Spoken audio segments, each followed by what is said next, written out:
Kalau dia marah gimana? Pasti dia kaget lah. Ya nanti itu kita pikirin lagi kalau dia marah. Bilang kalau kamu mau datang. Matahari mulai condong ke barat ketika sebuah mobil tua berhenti di depan rumah sederhana milik keluarga Dhot. Dari dalam mobil, turunlah seorang pria paruh baya dengan perawakan tegas. Langkahnya mantap meski kerutan di wajahnya menunjukkan umur yang tak lagi muda. Itu adalah Pak Budi, mantan kepala sekolah SMA, yang dulu dikenal disiplin dan keras kepala. Di dalam rumah, Ibu Dhot sedang mempersiapkan teh dan kue kecil di meja ruang tamu. Senyumnya mengembang, namun matanya menyimpan sedikit ketegangan. Hari itu adalah momen penting. Ia ingin memperkenalkan seseorang kepada anaknya.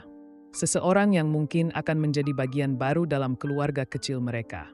Sayangnya, Dhot sedang tidak di rumah. Ia sedang duduk santai di warung kopi bersama sahabatnya, Peot. Membicarakan hal-hal remeh yang biasa mereka bahas, musik, rencana liburan, dan gosip kecil di lingkungan mereka. Namun percakapan mereka terpotong ketika Peot menerima pesan dari adiknya, yang kebetulan lewat di depan rumah Dhot. "Bro, mobil tua warna abu-abu yang sering kita lihat pas SMA. Kayaknya itu mobil Pak Budi deh. Barusan parkir di depan rumah lo." Peot membaca pesan itu keras-keras, membuat Dhot langsung membeku. "Pak Budi? Di rumah gue." "Iyalah, itu mobilnya yang kita dorong bareng waktu ban kempes dulu." "Hila, jenggen-jenggen." Tatapan Dhot kosong, pikirannya melayang. Ia berdiri begitu saja dan langsung berlari ke arah rumah. Tidak sempat mengikapkan sepeda kata pun kepada Piat. Dalam kepalanya hanya ada satu hal. Jangan bilang, jangan sampai calon ayah yang dimaksud ibu adalah dia. Beberapa menit kemudian, Dhot tiba di rumah. Nafasnya masih tersengal saat ia membuka pintu, dan di hadapannya, pemandangan yang paling tidak ia harapkan terpampang nyata. Di ruang tamu, ibunya sedang tertawa kecil bersama Pak Budi. Suasana langsung hening ketika Dhot masuk. Pak Budi berdiri dan tersenyum lebar, seperti bertemu mantan murid yang paling dia banggakan. "Wah, Dad, sudah besar ya? Lama nggak ketemu." Dhot tidak menjawab. Ia hanya berdiri, matanya bergantian menatap ibunya dan pria itu. Mencoba menerima kenyataan bahwa mantan kepala sekolah SMA-nya adalah calon suami ibunya. Setelah pertemuan yang canggung itu selesai dan Pak Budi pulang, Dhot langsung mengunci pintu kamar. Tapi tak lama kemudian ia keluar lagi dan menatap ibunya dengan ekspresi campur aduk antara marah, kecewa, dan bingung. "Ibu, ini serius? Ibu mau nikah sama Pak Budi?" Ibu Dhot hanya menunduk. Ia tahu anaknya akan bereaksi seperti ini. Ia bahkan sudah menyiapkan kata-kata, tapi tidak satu pun yang keluar. Hanya diam, dan itu lebih menyakitkan bagi Dhot. Kenapa nggak bilang dari awal? Kenapa harus dia, Bu? Dari semua orang. Kenapa Pak Budi? Tidak ada jawaban. Dengan perasaan campur aduk, Dhot mengambil jaketnya dan keluar rumah tanpa tujuan. Di tengah jalan, ia mengeluarkan ponsel dan menghubungi geng 4G, Kona, Robi, dan Peot. Mereka adalah sahabat sejak SMA, geng kecil yang selalu kompak meski kini sibuk dengan jalan hidup masing-masing. "Gue butuh bantuan. Harus ada yang bantuin gue gagalin pernikahan ibu sama Pak Budi." Dari seberang telepon, terdengar suara Robi. "Waduh, Dot. Gue udah janji sama temen-temen naik gunung akhir pekan ini. Persiapan udah matang." Dhot menghela napas panjang. Tapi di detik berikutnya, ia menemukan solusi mendadak. "Gue ikut, Rob. Gue ikut naik gunung. Gue butuh nenangin pikiran, butuh mikir." Sekalian ada rencana buat jagalan ini semua. Beberapa hari kemudian, geng 4G kembali berkumpul. Di kaki gunung, mereka berdiri berjejer, membawa ransel besar dan semangat yang dulu sempat pudar karena kesibukan. Pendakian ini bukan hanya tentang menaklukkan alam, tapi juga menaklukkan kegelisahan dalam hati Dhot. Di malam hari saat tenda berdiri dan api unggun menyala, mereka duduk melingkar, berbagi cerita seperti dulu. Disinilah Dhot mengungkapkan semuanya, tentang rasa kehilangan, tentang rasa canggung, tentang betapa rumitnya menyaksikan mantan kepala sekolah sendiri mencoba masuk ke dalam kehidupannya lagi. 4G mendengarkan. Tidak banyak nasihat, tapi banyak dukungan. Dalam kesunyian alam, tak perlahan menyusun strategi. Tapi lebih dari itu, ia mulai memahami satu hal penting. Kadang bukan soal menggagalkan rencana orang lain, tapi tentang memahami dan menerima apa yang tak bisa kita ubah. Kabut pagi menyelimuti jalur pendakian saat Dhot dan geng 4G memulai perjalanan mereka. Langkah demi langkah mereka tempuh dengan napas yang makin berat, tapi juga dengan beban pikiran yang perlahan terasa lebih ringan. Robi memimpin rombongan, seperti biasa. Ia yang paling sering naik gunung di antara mereka. Kona sibuk memotret pemandangan. Dhot berjalan paling belakang. Di antara suara angin dan canda tawa teman-temannya, pikirannya masih terombang-ambing. Masih ada amarah yang belum sempat dikeluarkan. Tapi setidaknya, hatinya mulai tenang.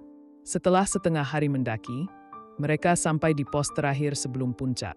Saat malam mulai turun, mereka mendirikan tenda dan membuat api unggun. Dan disitulah, obrolan serius dimulai. "Akona, lo beneran mau gagalin nikahan nyokap lo?"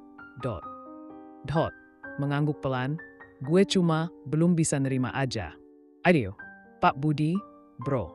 Lo bayangin, dia tuh yang dulu nyita HP kita. Ngasih hukuman baris di lapangan. Sekarang dia bakal jadi ayah tiri gue." "Peot, iya sih, rada absurd. Tapi, lo yakin ini soal Pak Budi? Atau lo cuma belum siap nerima nyokap lo bahagia lagi sama orang lain?" Kalimat itu membuat Dhot terdiam.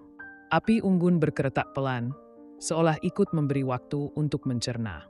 "Robi, kadang kita ngerasa kecewa bukan karena orangnya, tapi karena kita nggak siap sama perubahan. Tapi lo tahu nggak, Dhot, semua orang berhak bahagia, termasuk nyokap lo. Mungkin Pak Budi juga berubah. Kita semua orang berubah, kan?"